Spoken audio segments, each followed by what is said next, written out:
Joined by India correspondent Akshay Dongre from New Delhi newsroom. Good afternoon, Akshay. To begin with the latest statement first, where India shows India's continuous resolve to solve any conflict with dialogue and diplomacy, and also urges to exercise restraint. Tell us more about the statement and what sort of a message it sent across to Iran, Israel, and to the rest of the world. Akshay.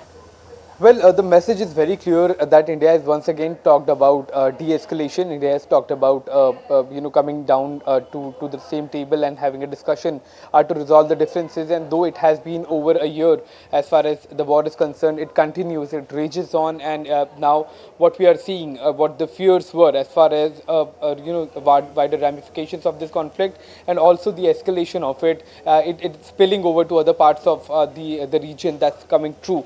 Now what we are seeing is, as far as, Israel-Gaza conflict was concerned, that has been going on. The tensions have been mounting between Iran and Israel, and now what was feared has started to happen with, full-blown strikes taking place in Iran by the Israeli Air Force. However, if you talk about the Indian statement, it is again like it was during the time of Ukraine-Russia war, that diplomacy and dialogue is going to be the only solution as far as a permanent solution for this conflict is concerned. Both are huge parts of the West Asian nations. Iran is a major power. Israel is also a powerful country. So any kind of war between the two countries is not going to be limited to their geographies or their people. It is going to escalate and spill over to other parts of the region as well. Now, for India as well, it is a cause of concern because most of our oil reserves or rather oil supplies are fulfilled by these countries in West Asia. We have good relations with both Iran and Israel. So India, being an ally of both these countries, has urged for cooperation and urged for de-escalation and a ceasefire as far as the exchanges are concerned. So while India has called for diplomacy and dialogue, this has been a consistent stand of the Indian government and especially President Narendra Modi when it comes to these kind of conflicts that are taking place in the world.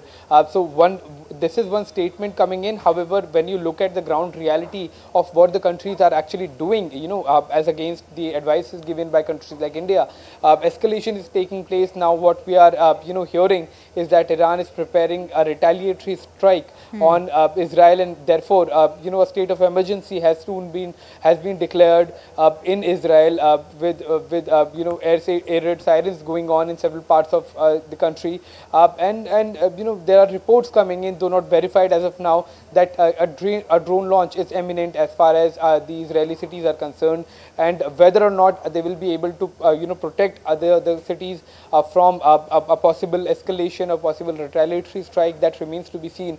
But the kind of action that Israel has taken yesterday is quite offensive in nature, especially the killing of scientists and military leaders that has taken place. While the US has said that this was a unilateral action, it has already asked Israel to come, or rather Iran to come to a negotiating table, and even Donald Trump saying that Iran can be a great country, but they have to forget the dream of ever owning a nuclear weapon, which has become a mainstay of these two nations locking horns as far as this conflict is concerned as well. All right. Thank you so much, Akshay, for joining us and bringing us the latest on the statement that has been released by India and the advisory. Thank you.